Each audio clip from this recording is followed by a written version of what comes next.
Hello and welcome to this week's Inspired to Resign Weekly Wisdom. We are so glad you are here. I am Tammy Jaffe, your host, helping you go from employees to entrepreneurs without all of the headaches. And we have a very special guest with us today, Lori Lyons. And Lori is going to be talking to us about how to increase your brilliance and your visibility online. How many of you guys want to increase your brilliance and visibility online? Give us some hearts, give us some thumbs up, because that's what it's all about when you're becoming an entrepreneur. So let me just tell you a little bit about Lori, and then she will come on and share some amazing tips with you all. But Lori has taken her 30 plus year, as a small business owner experience and developed a boutique business helping small business owners with website design and marketing. She began her career as a teacher, before moving to the dreaded corporate world. How many of you guys are in that dreaded corporate world still? Where she learned marketing, sales, graphics, and design, realizing corporate work wasn't where she wanted to be. She began working for a small startup business and gained the knowledge and experience to run a business of her own. She saw the long hours and she saw the risks someone else took and decided it wasn't for her. Funny how the universe works, right?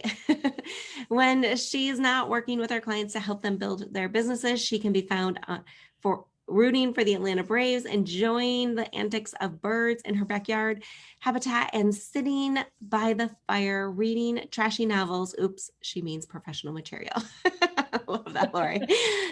So tell us a little bit, Lori, about, how you kind of gotten, I know I shared a little bit there, but, how did you really get into the marketing and a website space?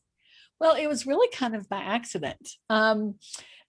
Several years ago, you read a little bit of my history. I went from teacher to corporate, where really I got a lot of the sales and that part of the marketing and background, because I worked for a what's called a shared mail company, otherwise known as junk mail company. And I called on clients and worked with them on their marketing and all, and sold them the inserts and stuff. And it was a lot of fun. And being a teacher, I was also a home ec teacher. So I had a lot of that design within my studies. I took an interior design class that was amazing and learned a lot about design from a designer, not just education. So anyway, so then fast forward, and I left my corporate job and went to work for a small company where, again, I was doing graphics and marketing and design, and it just kind of led. And then fast forward many years later, I had a company that I did binders and folders, and this little thing called the internet came around. And in 2006, I thought, this is not going away. People weren't buying binders and folders. And that was my own company. And I kind of had to, at that point, I don't call it pivot, I call it swivel. I swiveled and thought, I'm just going to go work for somebody else. And so I ended up in the digital marketing space, and it just kind of coalesced. All this stuff came together. But the problem was, I didn't know anything about websites. I wasn't technical. It was all Googling and YouTubing. And I still have my copy of WordPress for Dummies downstairs so I really taught myself in order to keep my job at my company, because I kind of had to. So that's kind of where all this came about. And it just, like I said, it was the perfect storm of all of the experiences, going with all of the, where the universe was going with everything going digital. And, at the time, Facebook was just a couple of years in its infancy. It really hadn't had the impact that it had right now on businesses, nor any of the social. Instagram wasn't even around at that point. So, it just, it's been a learning and a growing like everybody else. Sometimes you trial and error, and sometimes it works, and sometimes you punt, and sometimes you pivot or swivel. So that's kind of, how I came to be where I am today. Awesome. Yeah. I think everybody goes through that at some point, right? We come to those points where you've got to pivot, figure it out. Right. What direction do we go now? And some people just find themselves swiveling in that chair, just doing circles, trying to That's a good analogy. The little kid, on the turnaround chair that just turns and turns and turns. Yeah. Because sometimes that's just the way life works or our Mhm. businesses works. Yeah, Yeah. absolutely. And I think, there's times where, you get to that point and you're like, okay, what is next for me? What do I do? And so then you find yourself spinning and just trying to figure it all out. But I'm glad you are here and you figured it Yes. out and Yes. you know Thank what you. you're doing now, because now you're going to help all of the rest of those people as they're getting started know what Sure. they need to be doing. So I know there's so many marketing methods out there. There's so many things. So why is it so important that, I have a website if they're active on social media? So where do you stand with all of this? Because I know there's lots of different opinions. Yeah, well, my whole philosophy is make it simple and uncomplicated it. And in order to do that, you have to go back to the basics. And this applies across the board, no matter what your platform is or where you're going. And I use this simple story to illustrate it. And it's one near and dear to my heart because we have 4 little black kittens that live in our backyard. And now they're not so little kittens anymore. They're almost like cats, which is a whole nother story. But you can't let kittens go without feeding them. So I was feeding them. And one day I noticed that, as I'm feeding the black cats in the back on my deck, now they've gotten to where they'll come up on the deck. There was a blue jay that was sitting down and squawking at me. And I'm like, what in the world does this blue jay want? Well, it turned out the blue jay was eating the cat food as well. So not only was I feeding the kittens, but I was also feeding the blue jay. And then we have 2 indoor cats of our own. And one night I was noticing that the cat was sitting out, like staring out on the deck. And I'm like, what in the world? And I looked out and there was a raccoon eating the rest of the cat food. So, even though the point to this story is, even though kitten, my little wild cats, my little black cats were my target market, I was feeding them the cat food. I was also attracting the blue jays, and I was also attracting the raccoons, even though I didn't even know that they ate cat food. so how we can use that as in our marketing is, we want to talk to the right audience. We want to talk to our audience, and when we're talking to the right audience, then other people will hear the message and come in, just like the blue jays and the raccoons. So that's a real simple way to remember as you're creating your message. Who are you talking to? And that's the simplest form of marketing, making sure that you're getting and you're talking to the right audience. And once you identify who your right audience is, then others will come. They'll field of dreams, build it and they will come, which is very true. But sometimes in marketing, we forget that just because we're talking to one person or one group of people, it doesn't mean that that's all we're going to sell to. We can sell to anybody, but we want to target and market the right client with the right language. So that's Yeah. the first part. And I love that analogy because it's so true. Like people, and I think, well, 2 parts to that. I think there's, the part where you've got to be speaking directly to your audience, right? You've got to be speaking to the people who you want to work with. And absolutely. And I have clients ask me that all the time, like, but if I'm only speaking to this one person, will other people, be interested? Will other people want this? I'm like, absolutely. Because when you say certain things, it resonates with people. And when they hear you and they hear your voice and what you're saying, then it does attract others as well. And the opposite problem I see people having is they refuse to niche down, right? And understand who their real audience should be. And Yes, so they try talking to everyone. And absolutely. nobody really resonates because it's so broad. They have a really hard time. So I think there's kind of that 2 points that, like, right, like I experience that all the time with people, especially people coming from corporate. We have this thing that we don't want to exclude because we've been told not to exclude Yes, people for yes, so long. yes. The whole D&I, like, include everyone, everything's inclusive. And so then they've got this whole mindset, and I don't mean that in a negative way. Obviously, we want to be inclusive of people, but there's a difference. And I think sometimes they don't realize that when you're marketing, your messaging has to feel like it's talking to that person, talking to that one person, that one group of people. So what maybe tips you have when people are creating those messagings to be able to really hit that on the head? Sure. I think one of the first things that they have to remember is, and this is hard for some, especially somebody coming from corporate who is used to speaking in corporate jargon, you want to remember to talk in your clients and your potential clients' language. And I use this example a lot because chiropractors, God love them, are notorious for doing this. You know, you go to a networking meeting or you go talk to a chiropractor, and I have several chiropractors that are clients, and they talk about, and I never can pronounce, subluxation. You know, Mhm. I help you with subluxation, whatever it is, of your, of your spine. And, it took me a long time before I realized that all that means is they're helping you with your back pain, because they're stretching your back and they're stretching, working with your spine. And that's a very simplistic way of it. But Mhm. how many years was I confused by the word subluxation? Right. and please look it up, because I never can say it. But if they had stood up and said, if you're having trouble sleeping at night, if maybe your back hurts, are you having trouble throwing the football with your kids? Are you having trouble, lifting up your baby? Anything like Mhm. that, then that can relate directly to the pain that you're having with the pain in your back.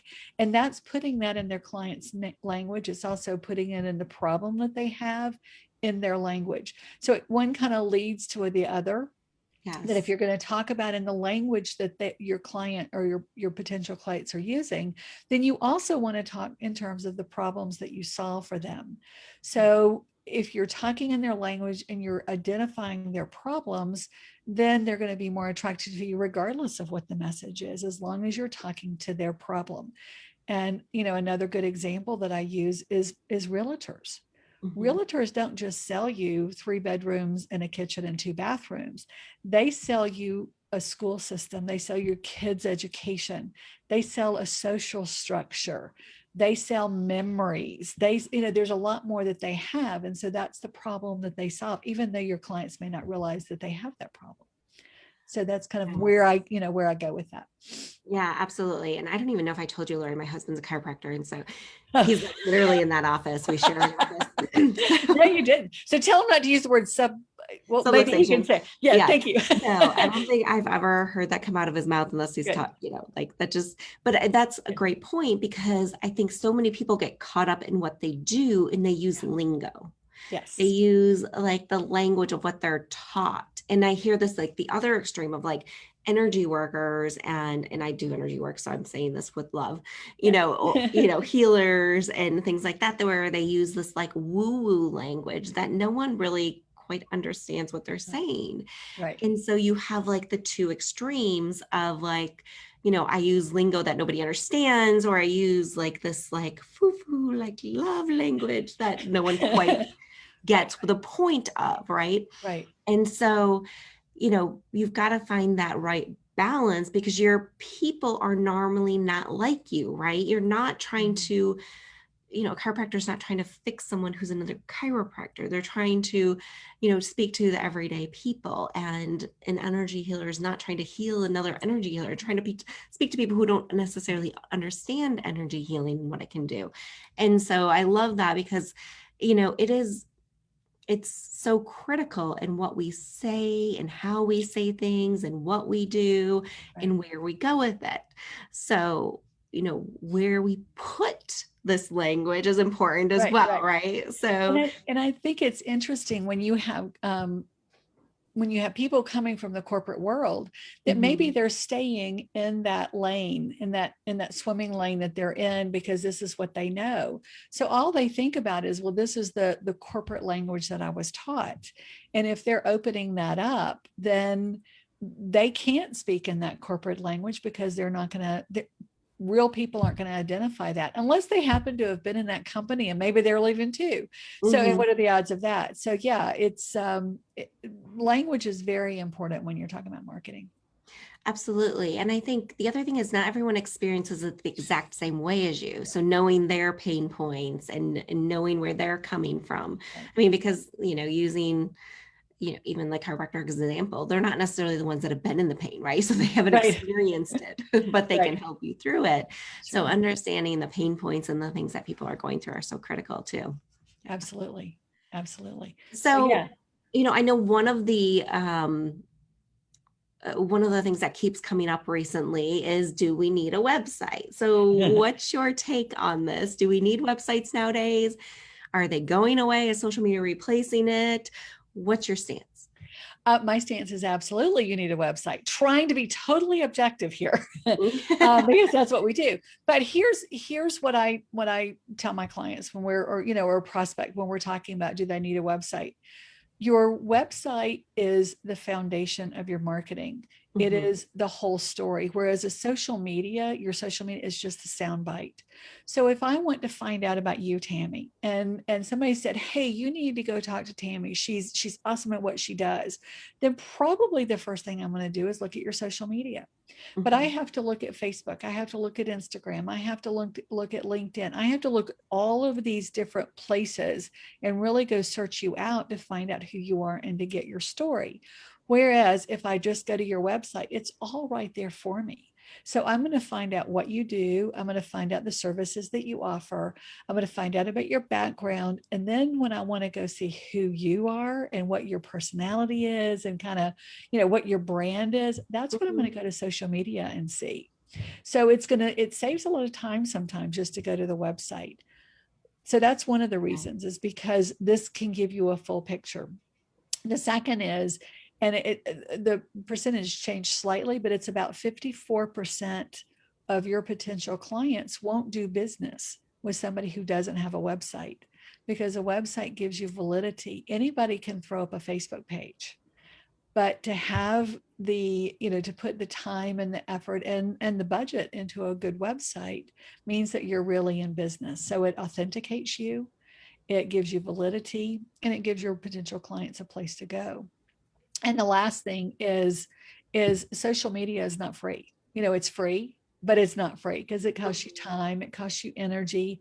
And for a lot of people, it's really the angst of their marketing because they don't know where to go and they're like confused and bamboozled and social media has become this beast that Yes. nobody knows what to do with. And the beast grows every day. So in a website you can have it your own. It becomes and you own it. Yeah, absolutely. You own it. That's a big thing too. And you threw that in at the very end, but it's Yes. so critical too because you don't own any of these other platforms and you never know when they're going to go down or something's going to happen. But I think, where do you let me ask it this way, like, because I think when someone's first starting out, Right.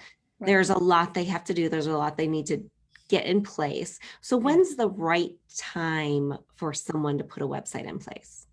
When they know what their message is, when they Hmm. know what their business is, when they know what their market is.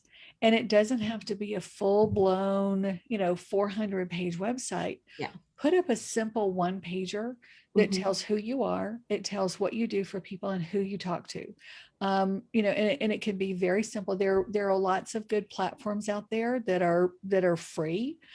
Even though I personally would like to see you own a website, you can use a Wix or a Squarespace to get yourself up there. Hmm. Um, get a domain that is exclusive to you. That's hopefully a .com if you can get that. There's a lot of other options out there today, but you can still get a .com. Those are still always the best because that's what people are used to. Um, and then just put up something very simple. You want it to be professional, you still want it to talk to your audience, you still want to make sure that you're telling who you work with and what you do, not in any fancy language, but that starts building the base. And then as you grow, I've just seen so many new entrepreneurs that the first thing they think of is they need a website. They need a website. Well, no, not necessarily. Yes. To get started, wait until you know what your business is going to be, because otherwise you're just going to frustrate yourself. Yeah, and your business can change, right? And Mhm. so I think, and I wanted to ask that too, from your standpoint, because I have a very strong stance on this with some of my clients and around when they do that. And I totally agree with getting something simple once you know what your messaging is. Absolutely. Having something available is important. But I see too many people I've seen people spend 6 months to a year just like working on all the back end stuff, their website, the Right. funnels, like sales pages, like all of this, and they haven't even worked with someone. Yeah. And then once they finally get out there and start working with someone, they realize their messaging wasn't quite right. Now they're going to shift their business slightly and they've got to go redo it all. Yeah. So I think especially for, a lot of the people I work with as startups and getting your businesses going, it's critical to know that time and place to put it in place Yeah. so that you don't waste all this time. You've got to get out and start working with clients first. Right. Right. Well, and if you could, it's been said that having a business is like birthing a baby.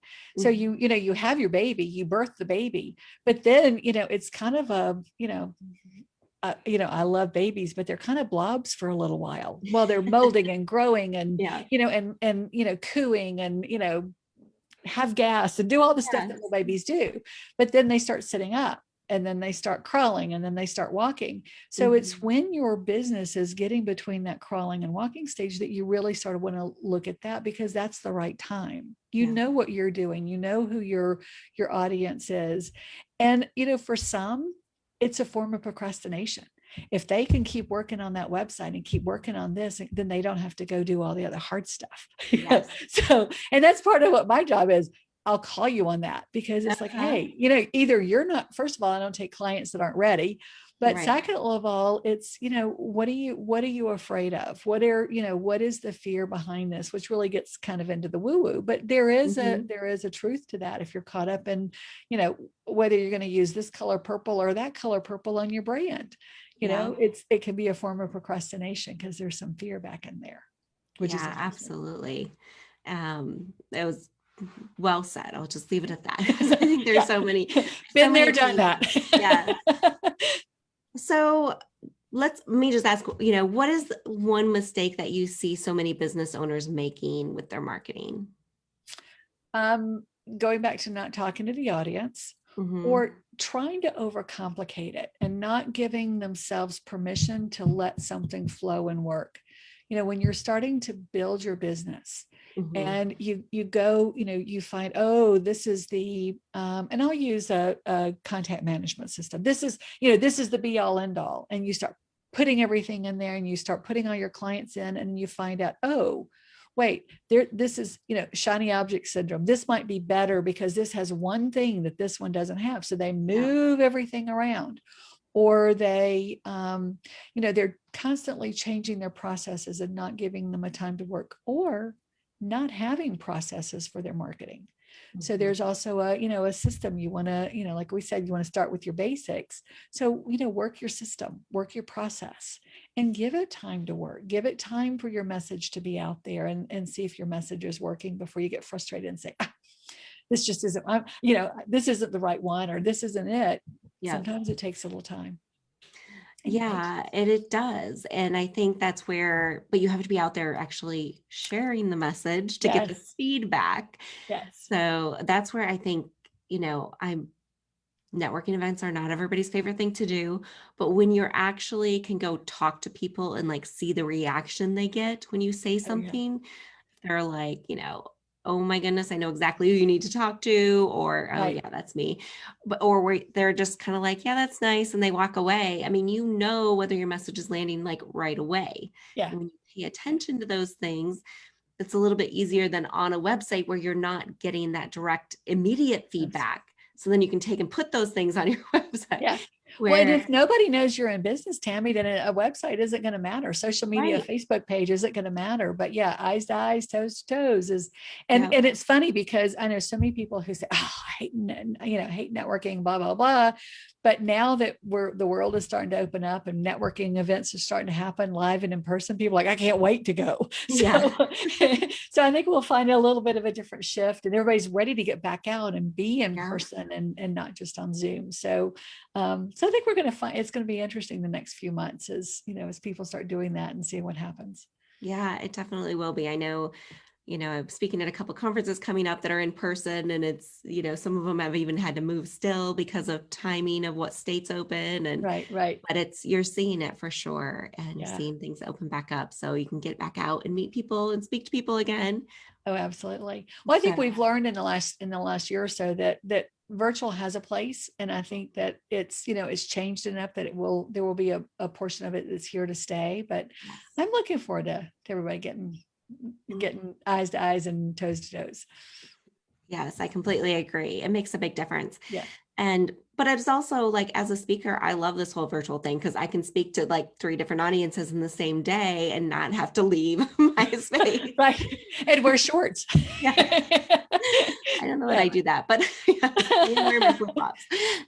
Yeah, So, absolutely. yeah, I mean, so I know you left corporate, you replaced your income. So what's one tip that you might have for our audience when it comes to making that transition, or something you've learned along the way? Don't let the fear stop you. Just do it, because everything's not going to be perfect. It doesn't have to be perfect to decide. And sometimes it just takes the leap of faith that you're going to step off the edge, and that platform is going to be there to catch you. And I think that's the hardest thing, is just getting it in your mind that, I've done my background, I've done my homework, I've got everything in place, and I just have to have faith and trust in myself that it's going to work, and trust in the universe that it's going to work, because sometimes it's just a lot of trust that you have to have. And, I, somebody was telling me the other day that they knew of an opening in something. And I'm like, I could never go back now and work for, I'm, as the term goes, unemployable. So, once you've done this, it's really hard to get back, and it's worth all the risks. It's fun. Yeah. It's, I like being in control of my schedule, and there's a lot of benefits to it. So Absolutely. Yes, for sure. Awesome. Well, I know you have a very special gift for our audience as well. Why don't you tell them what that is? I do. I have the top messy marketing mistakes that entrepreneurs make. And they can go to my website, which is ignitingyourbusiness.com/messy marketing. And they'll get an infographic with all the top 10, well, it's actually 11, because I have a bonus of marketing mistakes that a lot of entrepreneurs make. And it talks about some of the things that we just talked about. It talks about social media, but it gives you some real life tips and examples of things that you can do to avoid those mistakes. Awesome. I love that. You guys got to go grab that now, because you want to make sure you're not making these mistakes. You want to make sure that you know how to avoid it. And, take it from Lori, who's been doing this for years and understands where the marketing is gone and where it's going and what we need to be doing, so that you don't, it's expensive to market, and it's expensive to build websites, and it's expensive to do some of those. It doesn't have to be, but because I think people do it so wrong a lot of times, if you can avoid these mistakes, you will be saving yourself a ton of time and money as well. It costs a whole lot more to do it wrong than it does to do it right. Absolutely. Yes. Awesome. Thank you so much for being here with us, Lori. We'll have Lori post the link to that in the comments as well as soon as we wrap up here. And you can grab that, but ignitingyourbusiness.com/messy. So I hope you guys got a lot out of this, because I know that when it comes to marketing, when it comes to your websites, there's a lot of questions out there, and we want to make it as simple as possible when you're starting out. We don't want you to be focused on how do I do this and how do I go there, but really being targeted with your message, really being clear on who it is you're talking to. And as Lori said, that will attract even other people, but you've got to be specific in your target, what your message is, and how to get there. So my challenge for you all today is to take a look at, I want you to take a look. If you have a website, you can take a look at your website, but even your social media, what have been your last 5 posts? Are they hitting the message? Are they clear in what you are saying? So that's my challenge for you today. Go take a look at your last 5 posts that you've made about your business, and what are they saying? Are you on target? Is it clear who you are talking to? And maybe make some tweaks with your next post. So thanks again, Lori, for being here with us today. Thank you for having me. It was so much fun. I enjoyed it. And hi, everybody. Bye, everybody. And if you guys have questions, as always, you can post them in the comments. We'll come back and take a look at those and answer any questions. But we will see you next week on Inspired to Resign. See you later.